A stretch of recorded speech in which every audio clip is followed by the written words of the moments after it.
पीछे गेंद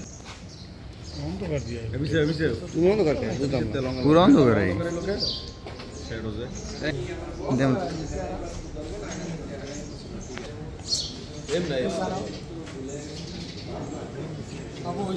ना नहीं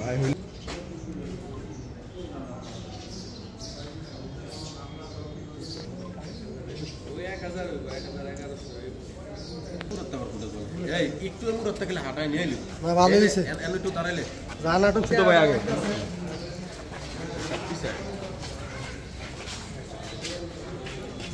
কোন কোন জায়গা আছে আমরা সিটি সোশ্যাল ব্রাঞ্চ ও আচ্ছা মালিবাগ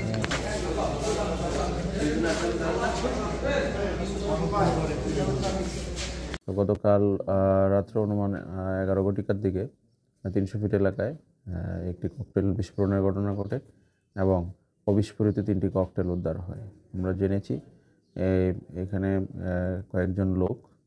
তারা মোটরসাইকেলে এসে একটি মিছিল করার চেষ্টা করেছে, তারপরে ককটেল বিস্ফোরণ করেছে এবং সেখান থেকে আমরা আরও 3টি ককটেল